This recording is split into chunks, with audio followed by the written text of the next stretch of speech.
pay for the labor or the clutch that you put in it, and that's just the start. Then you just go on from there. Yeah. It's like, as I said once before, the two-stroke motor is the simplest thing in the world until you want to make that last 20% of horsepower. Then it becomes the most complex piece of machinery you'll ever deal with in your life. That's why I think A. Graham Bell's book is named so correctly. It says two-stroke performance in theory and practice. I feel like in the two-stroke world, we're more like doctors than anything else because we're always practicing performance. Yes, exactly. We're practicing it. Oh, so um, what do we want to talk about today? I was just, you're not even going to be able to see that. Damn it. Hold on 1 second.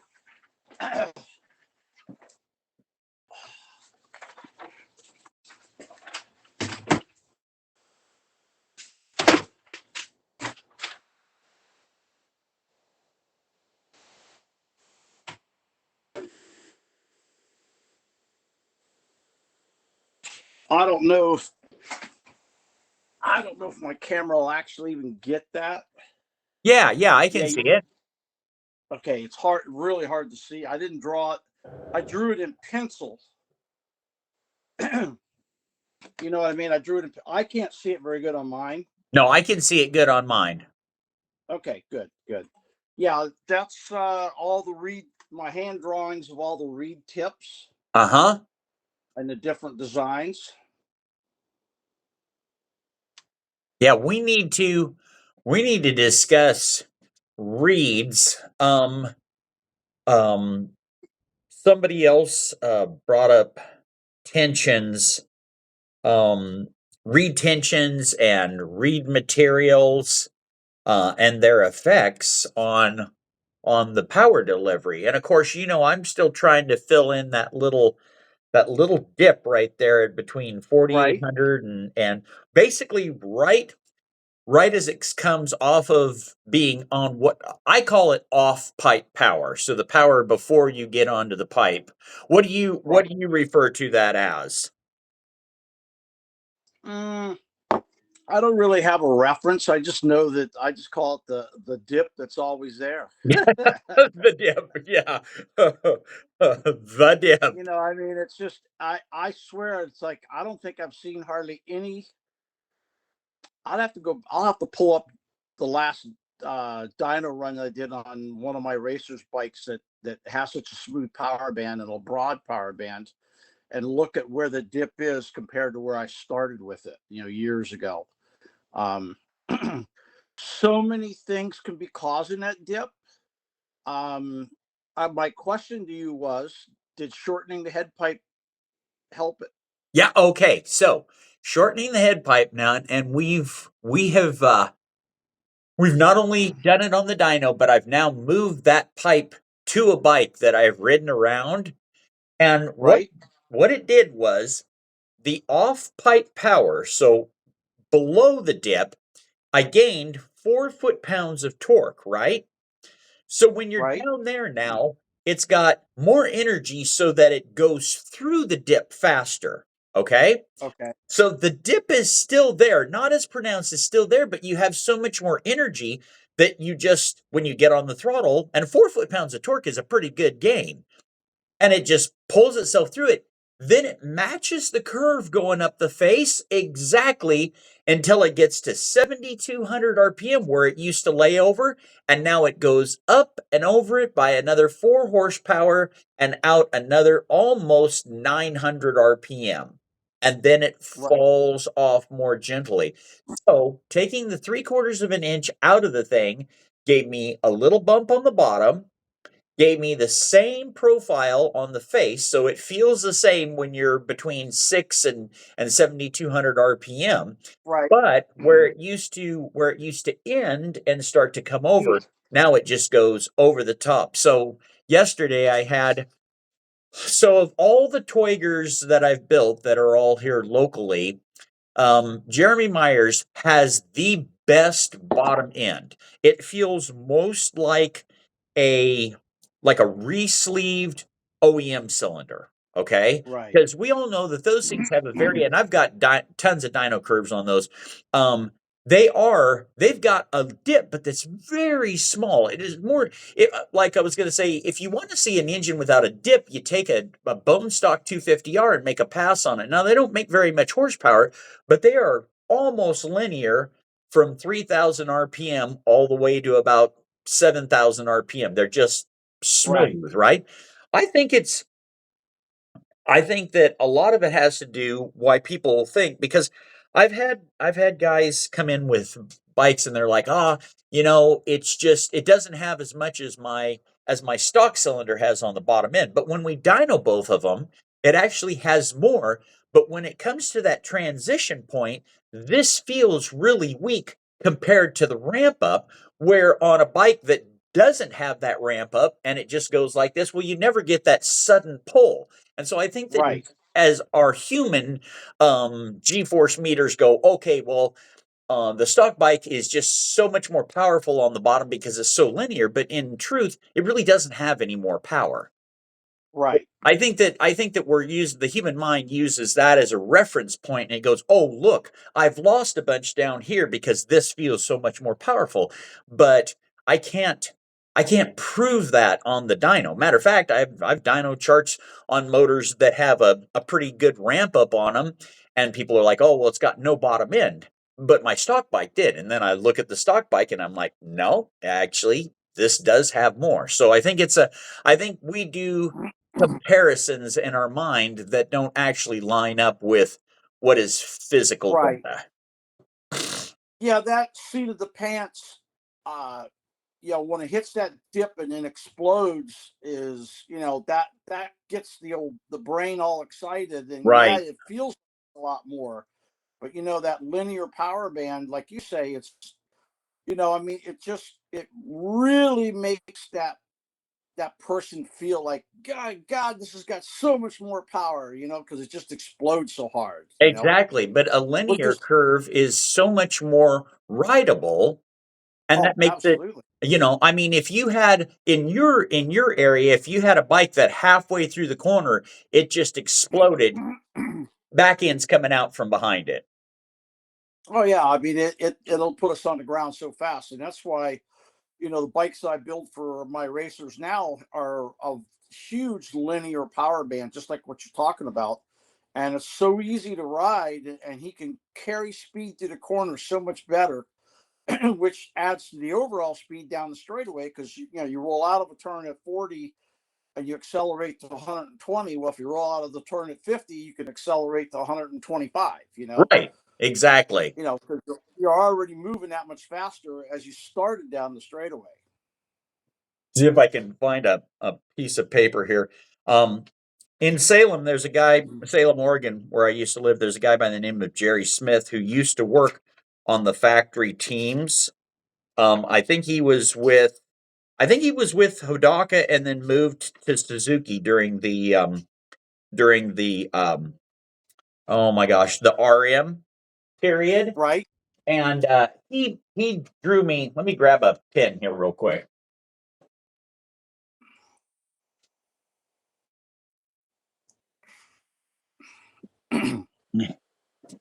He his big thing was is he did a bunch of development and dyno testing, and he drew me a graph one time. I'll show it to you and to the people out there. So if we look at and we're just going to look at the horsepower part of the curve here, and I'm going to look at this here. Now, I don't know, can you see those two lines? Oh yeah, absolutely. Okay. So, as Jerry explained it, obviously this curve here is going to show more horsepower. This is going to show more peak horsepower.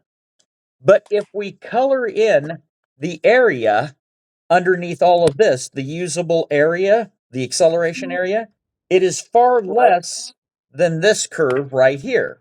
So the more Right. the more gentle curve. And we're not a CVT bike like a snowmobile. We Right. actually accelerate from here to here and then we shift again, okay? So Right. you spend the least amount of time where you make the most amount of horsepower because we accelerate to here, then we shift, then we accelerate. Right. So if this curve here is stronger coming up the face, then this bike is basically pulling this bike all the time, even though this one Right. makes more on the top. Now, if you took this one and you came over here and you went out farther, then yes, this is stronger, but just a higher peak number does not make the stronger bike. And we found that in drag racing a ton. You could have a bike on the dyno that would put out 10 more, 15 more horsepower, but it didn't interpret on the in 100 yards, a bike that put Right. a more linear curve. And that is one thing when I had my dyno still in Salem, Oregon, I used to let anybody from the drag strip come up and use the dyno at absolutely no cost, any of the racers. Right. That way I was collecting massive because I could see what their times were, 60-foot mile an hour ET. Right. Sure. So let them use the dyno for tuning, but then I got all that information that I could look at and then start building a profile of, okay, this profile here accelerates quicker in this area and wins more races. And that's when I really Right. started to change my idea. A lot of people are going to say, "Oh, I was stealing data." Okay, so I was Facebook Huh. before there was Facebook. Yeah, I know. Yeah, I mean, I've done exactly the same way. I've got so many people, they all horsepower hunt. They're like, "Yeah, I got 110, I got 110, I got 110." I says, "Then why does my 98 horsepower bike drive right by you?" Straight by. It's putting the power to the ground. Yes. A lot of these guys were putting like 12-inch, 14-inch, 15-inch long swing arms on asphalt bikes, and they're just sitting. And then they got to put these, I mean, humongous freaking 16-inch wide tires to get it to launch because they've got all the weight up forward. They have no they have no weight transition. In other words, they're running a strut, so there's no sag in the rear wheel. There's no weight transfer to the rear. They're smoldering the tires, and I put a bike out there that's just got a. I would run a -2 swing arm and run a wheelie bar, and all the weight and the weight transfer would go right back on the rear wheels. I'd run a I could run an 8-inch wide tire. Well, guess what? Pulling an 8-inch wide tire down the straightaway when it crowns out, okay, you're running on about 6 inches, and they're running on about a 16-inch tire that's 22 and a half, 23 inches in diameter. And once you get out past the 60-foot mark, you are killing yourself all the way down the straightaway lugging that tire. That's like all Wind these profile, weight, you know. people don't think about the fact that especially like all these guys for the longest time, it was like, oh, let's put giant paddle tires. We just need the biggest paddle tire we can have. Nobody's thinking about the moment of inertia. The fact that that tire being bigger and moving that weight out there takes so much more energy for the engine to get it turning. So you're Right, eating up all this, and yeah, exactly what you're saying. You come out of the hole, you use your suspension and your wheelie bar to get the tires to plant, the thing takes off, and then as it starts to go down the track, it doesn't have to continue to accelerate the amount of rotational inertia that these guys right. have over here because they've got these giant ass tires on. Right, exactly. You're robbing your horsepower on once you get past the 60 foot, or even before then. Right. It's just all that weight, that rotating inertia, as you said, just keeps sucking the power right out of the engine. Yeah. Yeah. I mean, that's you could put on a big enough tire, set a bike up off on a stand and use the tires as your rotational inertia for a dyno run if you put on a heavy Right, enough tire.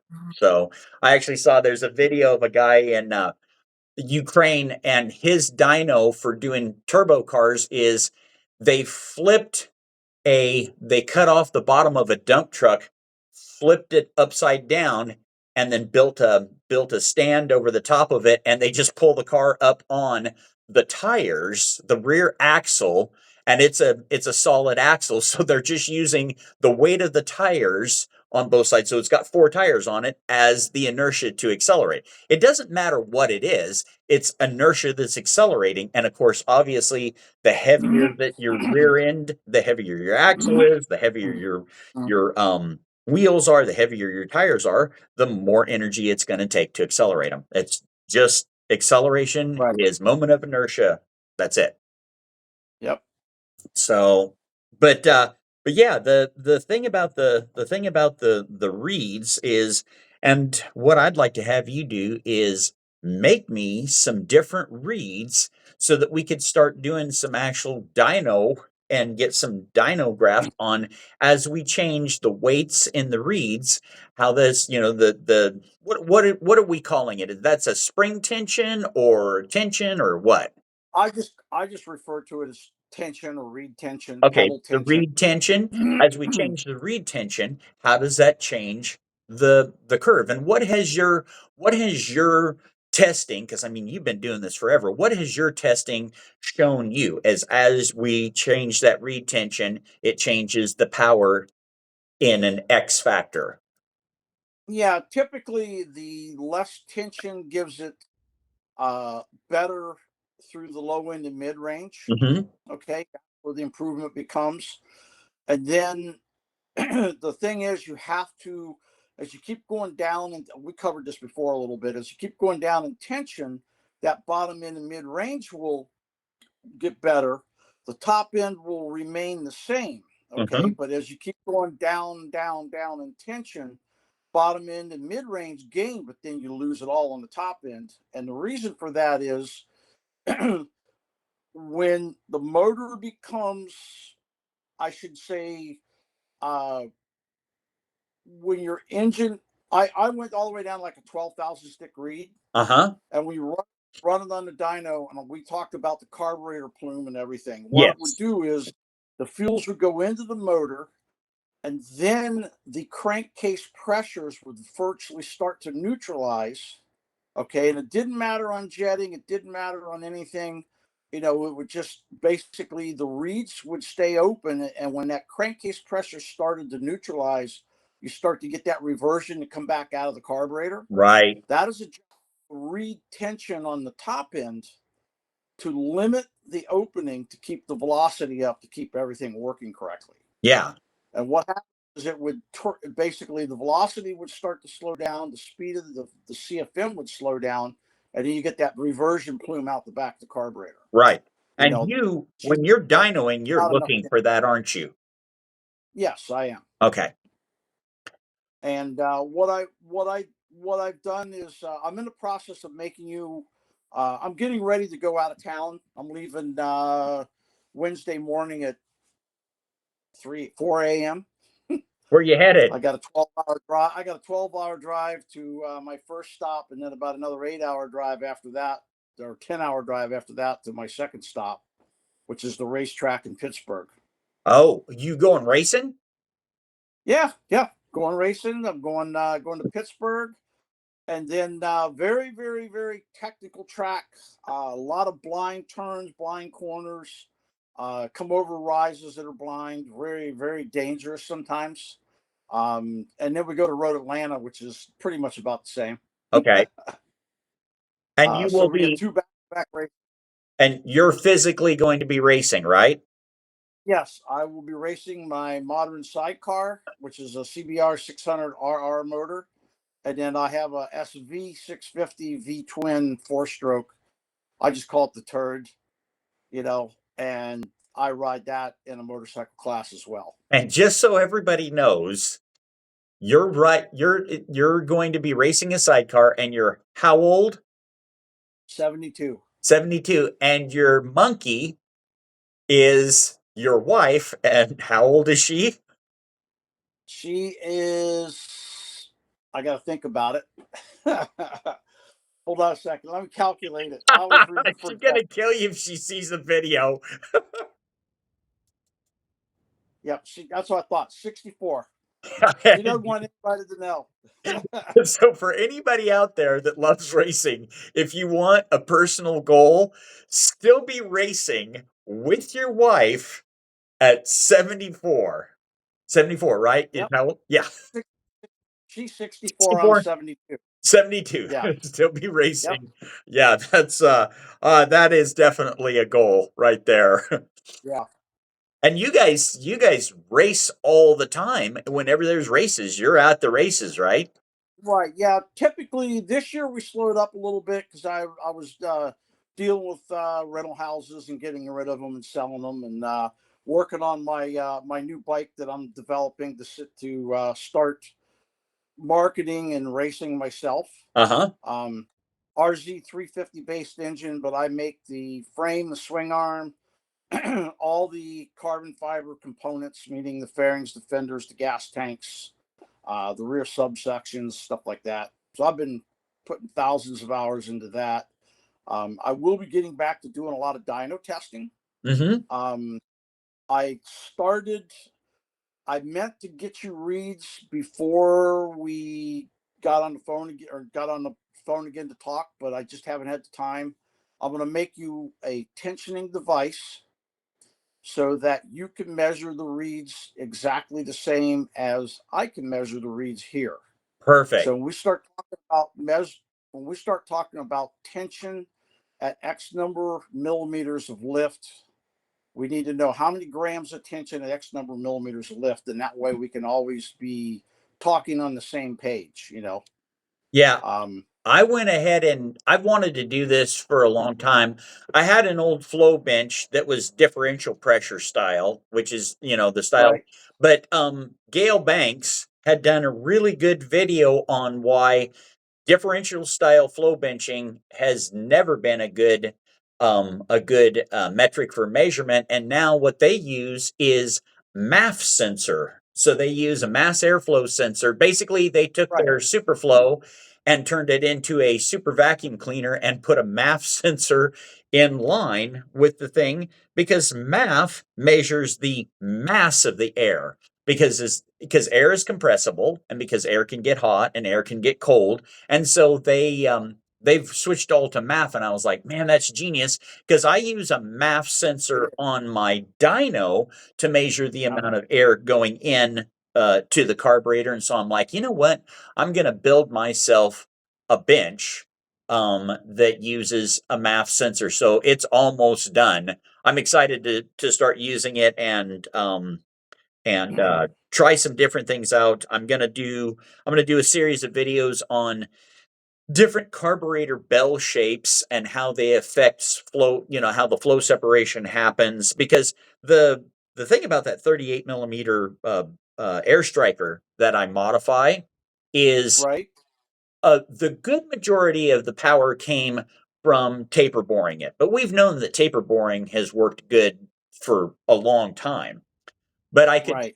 I could see on it that there was some flow separation on the bell. And so, I went into Fusion 360, modeled it up, and then went over to computational fluid dynamics and started running simulations. Then I could see the flow separation. So I kept changing it.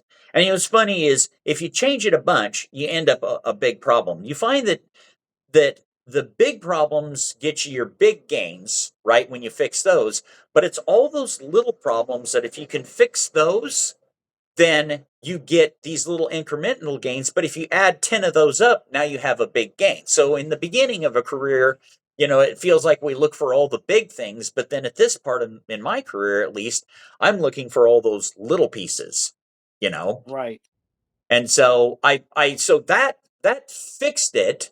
And that was like the last 30% of the gain on the thing. But I would like to be able to demonstrate for people the difference in flow separation in a physical environment where you can actually see it, the flow separation as it comes over Mhm. the edge versus, or over that crown of the bell, versus the way after you reshape it and the air sticks to it. So you're using up Have more you of the ever area. tried using? I call them the smoke wands. You can buy the smoke Yeah. generators. Yeah. So I just ordered up. I had an old smoke wand and it went dead about 4 years ago. So I just ordered up a brand new one so that I could smoke flow the thing too. How I'm Like I used to do it where it would vent into the shop. I'm going to vent it out of the shop because within about 5 minutes, it looks like a Cheech and Chong party. But yeah, I'm definitely interested. Probably getting a copy of your flow bench once you get it done. Yeah, And then, when you're working on projects and I'm working on projects, if we're working on the same thing and you and I have the same, we exactly. We talked can about share the data. dyno, we got the same dyno equipment and the same flow bench equipment. I mean, we're talking apples to apples when we're looking at Exactly. testing. Absolutely. Exactly. Have you talked any more with the guys at Performance Trends about getting a new dyno setup for your dyno? No, I've been meaning to call him, but I've just been so busy. And once I get past this 2 weeks, I've got 6 weeks until Barber, which is the final race of the year. And there's usually up to 90,000 people at this race. I mean, it's one of the biggest, hugest races there is. Wow. We'll be there. I'll be racing my new race bike and my sidecar. And within 7 days, it will be in a crate and on its way to New Zealand, both of them, because they're being transported to New Zealand by a sponsor that we have. Mm-hmm. And we are going to race 3 races in New Zealand in the month of December as well. Oh my gosh. So you're going back over to New Zealand to race again, right? Or to race this time. Yeah, I've never raced there. I was there on my honeymoon 32 years ago. So we're going back and we're racing, and two of them are circuit track races, and the last one is a street race called the Cemetery Circuit, which is basically it goes through the streets of a town and goes through a cemetery and then back into the streets of a town. And I mean, concrete curbs, concrete walls, buildings, trees, stop signs, they're all still there. It's an actual street race like the Isle of Man. Yeah. Yeah. A real street, no prep in the track. It is what it Nope. is. It is what it is. If a car blew an engine last night and there's oil on the track, well, guess what? There's still an oil There's spot. still oil on the track. That's definitely racing. Because Yeah, then you're that's having to true. compensate for everything.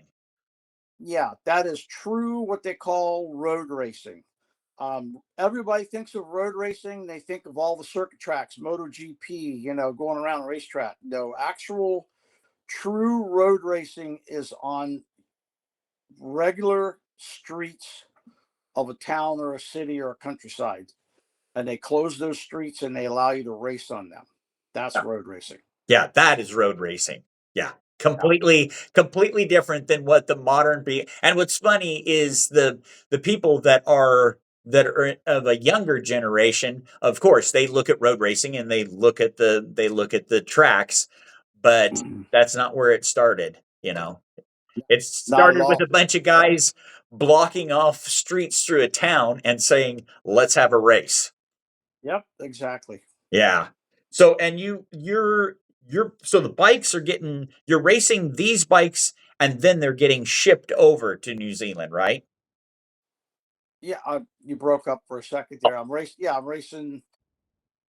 the What now? okay, so the bikes that you're racing at this upcoming race here in the United States are also the two bikes that are getting shipped over to New Zealand. The sidecar is, but the motorcycle is still in its final stages of being developed and tested. Gotcha. And that will be tested in the next 6 weeks, 8 weeks, I should say. And then it'll be have one race under its belt, and then it'll go to New Zealand. And I have if for some reason it can't make it, I have backup bikes that'll go anyway. Gotcha. Gotcha. Well, what time is it? Can you see? It is 30. Okay, you want to go for a little longer? Um, sure. I mean, I know you started to talk about the reeds, and Yes. then we got off about dynos and stuff. The tip I did, and you and I were talking about. I'm making a tool so that you can measure the tension. I'll have it as well. But the tip angle, which is very very critical. I know it's kind of hard for you to see and hard for me to look at. I think you can see it there. the tip angle, that diamond shape Yes. right there. Uh-huh. Hold on one second. I got somebody calling me. One of my racers is calling me. Oh, great. There it is. And anyway, that diamond section right in here is very, very critical. You can see up here, I've got a few other little, I don't know how good you can see that. I can see it. Instead of being a straight diamond, okay, Uh-huh. as the air comes in, it'll just follow that diamond and then hit the reed pedal, okay? Uh-huh. Go in there and use a ball end mill, and you create this little ski ramp, then the pressure is pushing on the pedal a little harder, Oh, okay? yes. All right. Yes. And I also go in and I take usually a 30 or 40 thousandths diameter end mill, just a Uh, regular square end mill, uh-huh. and make these little serrated cuts in that diamond shape. And what that does is when that incoming fuel and air, the gasoline will collect on those little edges, and you Uh-huh. know what happens when you have a sharp edge Yes. and the air is coming through there, it atomizes the fuel. Yeah. Shearing effect. Yeah, and typically, anytime I do any modifications on this particular part of the tip of the reed cage, Uh-huh. I use copper slag or a very high profile, not a bead blaster, but a sharp angle blasting material Uh-huh. to give very sharp, distinct edges. Now I don't do that when I do this. I'll actually blast it, and then I'll come in, and then I'll make these little cuts. Gotcha. After. Um, the other thing is on this particular thing, my reeds. If you look at a typical, and especially Yamaha, the reed stop will come all the way out about a third of the way out on the pedal, Uh-huh. and then start pulling away from the pedal and have the curvature. Uh-huh. And then on my reeds, I have the reed, then I have what I call a reed stop strip. It's a little tiny strip. And what it does is the pivot point is out here. When you put the strip on it, the pivot point comes back here. Yes. And what that does is the initial opening will have the tension, the length of this reed all the way back here, which means it opens easy. Right. As it opens about 3 or 4 millimeters here, then the reed will actually touch the stop that has now been raised up 15 thousandths of an inch. Yes. And then it'll actually start to hit here and then become stiffer again. Yeah. Tony, So you're initially, hang on a second. everybody, When you got that call, your phone reoriented so it's in portrait mode. So you might have to okay, turn it over and then there we go. Now turn it back. There we go. there it is. Okay. Oh, so I'm upside down. I was 90 No, you're degrees there. good. But anyway, yeah, I hope Yeah. everybody can see all that. Yeah, But anyway, definitely. those all the profiles on that diamond tip at the end and the angles of that, and then there was another one. Another small thing is you'll see a lot of reed cages will have Here, a point. pick it up a little higher. There we go. Okay, yes, Yeah, go ahead. that a lot of the reed cages will have a point here, Yes. and then some reed cages have a nice radius edge. Yes. That actually changes when that incoming fuel comes in. If it hits this edge, it'll push on the pedal this way, okay, Uh-huh. versus following along that diamond shape and push on the pedal down here. Okay. So just changing the radius on the edge from a point to a radius changes its contact point where it's going to hit the reeds. Correct, Okay. exactly. And that's minuscule, but that is the highest speed of the air is coming right through the tip of that cage. Uh-huh. So any little things that you do on that tip is highly, highly critical. Yes. Um, I did a reed cage at one time. Uh, I don't think I have it here. It's out in the shop. But I actually removed that diamond shaped part. Basically, the reeds would come down and touch tip to tip. There's virtually no metal at the tip of the cage. And that, I mean, in theory, it would allow that much more air and stuff to flow in there, but it didn't work very well because there's no pressures. The little diamond shaped tip is what pushes the pedals open. Completely changed the dynamics of everything. Yeah. Yeah, to take the air and turn it outward. Now, so then that brings in a good question is being able to like, and of course you'd have to have a bunch of reed cages or start with one with a low angle and go to a steeper angle and then Correct. document the changes as you change the angle, not just on the dyno, but it would be nice to be able to see that physically either with a high speed Well, camera and using smoke at high speed or something that could be visualized as it um the difference in angles and then obviously the difference in how it the other thing too is that there are things and I know that we talk about dynos all the time, but the ride feel of something is going to be I don't. I still like to ride the stuff after I'm done with it. The dyno is one side of the information for oh, me. absolutely. Do- Yeah, go ahead. Okay, the dyno is one side of the information for me, but being able to actually put it into a chassis and take it for a ride, that tells me if that flavor of power is something that I really like, and the thing is I'm not sure how you feel about this, so I want to hear from you, but I'll have something on the dyno that I'm like, okay, well that looks really good, and then I'll take it and ride it, and I'm like, that just doesn't really hit the mark for me. Then I'll do some work on it on while it's in the chassis, and get it to the point where I like the ride feel, and then come back to the dyno and see a new picture. And the picture is, I would say, the picture is not always as consistent as I thought it would look, but that's why I still use both of them, the dyno and riding it, to come up with the package that I really like the way that it rides, it accelerates. What's your take on that? Oh, absolutely. And being in the dirt, um, a lot of what you feel driving can also be within the suspension and how the Yes. rear wheel. In road racing, I mean, you watch these guys in MotoGP and they're going over the rumble strips, and you're just like, you could watch they do. I've seen some very good close up pictures of the tires and the rim and the shock of them going over the rumble strips at like 60, 70, 80, 90 miles an hour.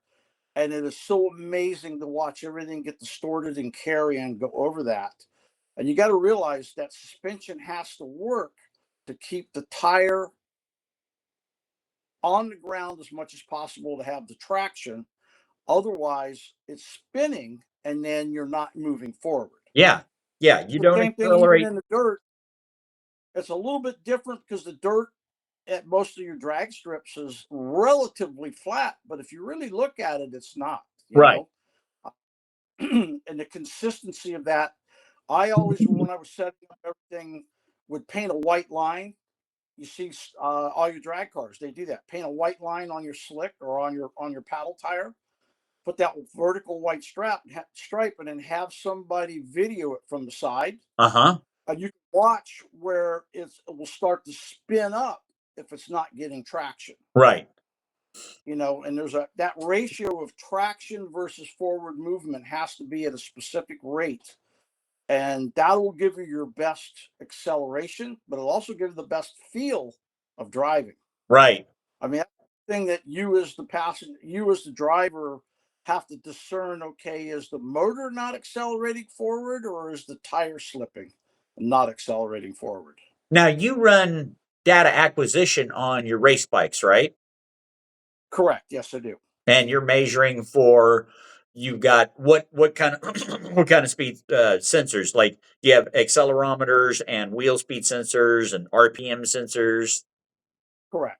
Yeah, you could tell when the RPM picks up and the wheel speed, you know, and your rear wheel speed's picking up, and then you have your obviously your speedometer pickup on the front wheel. Now that can be a couple different things. The front wheel can be off the ground and not turning the front wheel, Right. or it could be rear wheel spinning. I mean, there's a couple different things there that'll tell you, And if you really look at it close, if you know you got a clutch slip in, you'll see the RPM change, even though the rear wheel's fixed and not spinning with the RPM, it was a fluctuation there. Yes. Yeah. Yeah, it's the thing about getting that last 10% is it takes so much more work. Getting the Oh, first God. getting everybody gets to this point of like 90%, and that's where the majority of any racing group's pack is at.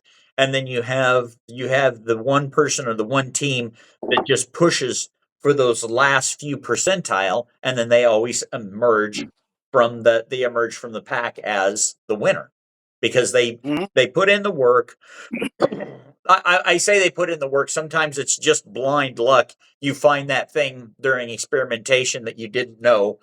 But it's that last few percentile that really separate you away from everybody else. Right. Yeah, I mean, years ago, I built two bikes, and um, they were it was actually in a flat track. In other words, a circle track. Hmm. And they were the ATC 250Rs, actually the one that's on the wall behind me. You Yeah, can't see it today. I I saw it see the it. other day. Yeah. Yeah, those bikes lapped the third place and back pack. I mean, they lapped them. You could just hear the tone of those motors, and everybody was like, "Oh my God!" It's just, I mean, and that was back in the day when it was Rob Selvey and my racer Steve. He ended up going to a couple of the nationals, and Marty Hart and everybody, Steve Mendenhall, Marty Hart, um, Wayne Henson. I forget was the mechanic. I can't remember the Suzuki guy's name, but it was a pro race in Carolinas, Uh-huh. and he would pull Marty Hart factory Honda down the straightaway, and everybody couldn't believe it.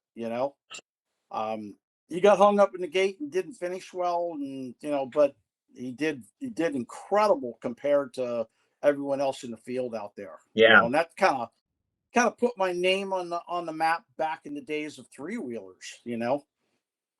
Everybody saw how fast some of my stuff was, and they, that's how I ended up. Remember, I told you my friend was an AMA referee, so I got into all the pro races. So I talked to all the mechanics all the time Uh-huh. and kind of worked backwards into some of the race teams. Right. Right. Yeah. I I use mechanics to get my foot in the door. Yeah, exactly. Well, I mean, hey, opportunities present themselves in a multitude of fashions. You just have to be wise enough and be there so that you can utilize those opportunities. Otherwise, they just pass you by. It's the people, and I would tell any young builders or even older builders, if you want the opportunities, you have to go get them. Very Right. seldomly do they come to you. You have to go get them. Oh yeah, you have to. Yeah, absolutely. Yeah, Yep. because that's the world that we live in, where you and it's always been that world where there can be opportunities here, there can be information over there, but the people that expect it to be brought over to them, I call it the McDonald's style mindset, where you want it and you want it now, and you don't want to pay much for it, right? Um, But in the real world, if you're going to have something, and I'm talking about knowledge now, something good to eat, you're going to have to go dig it up. You're going to have to do the Yep. research. You're going to have to do the testing, and thinking outside the box. I'm sure that there's been multiple times in your career when you've come up with an idea, and the other people in the industry who do a similar thing to you are like, "Oh, that's nuts, Tony. That crap ain't never going to work," right?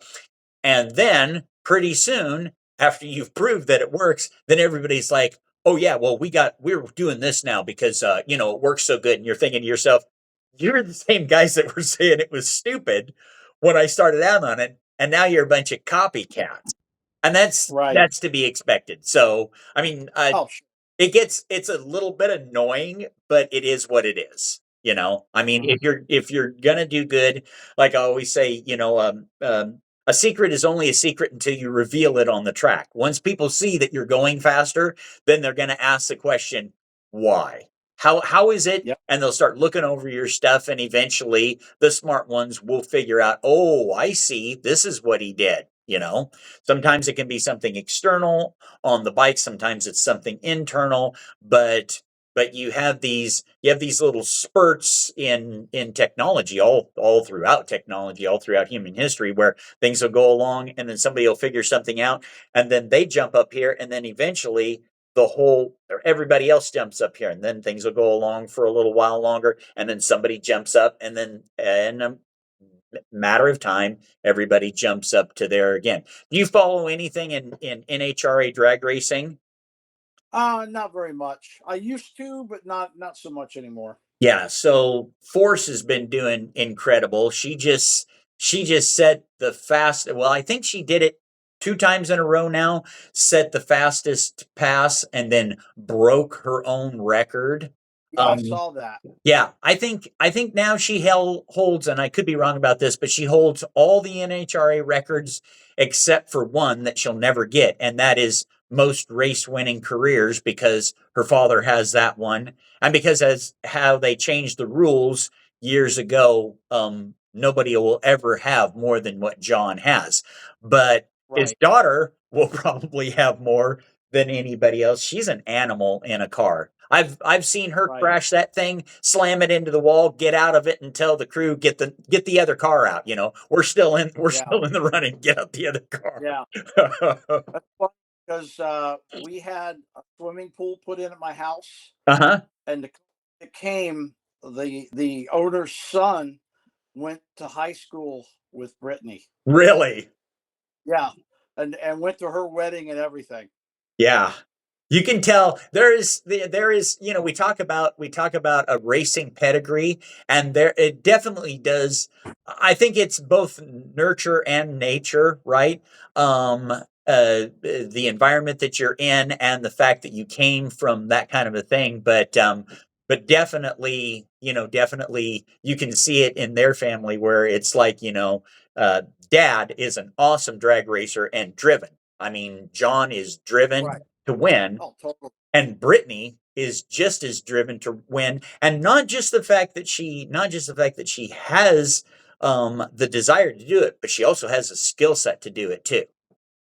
Right. And Yeah, I mean, that's else as you keep working and working and working on anything you do, and if you're concentrating on one skill set, whether it be us as a mechanic or a researcher or a driver, you know what I yes, mean? You keep working at it and working at it and working at it and working at it, then you're either going to find your limit or you're just going to keep be able to just keep picking a little better at the top all the time, you yeah, know? 100%. Um, That's why too. you know, I'm there are certain people that well, no matter how much practice, they still don't have that ability, that reaction ability in racing. They'll never have it. yeah, yeah. They put in a lot of effort. It's not for a lack of trying, but it's just Right. not their thing. It's just Yeah. you know but hey, they enjoy doing it just as much as we do. And obviously, they probably enjoy it more because if you lose all the time and you still keep coming back, that definitely shows a strength and perseverance. So, Oh, sure. all right. A lot of times when I'm racing the SV 650, I'm racing against very young guys with a lot more time and money and a lot more track time, but I'm middle of the pack. Sometimes I'm up in the front, a little closer to the front. I don't never win. I never win in that class, but you know what? I don't really care because I'm enjoying it Yeah. and I love it. You know. And that is the thing, is having something that you can get out and do.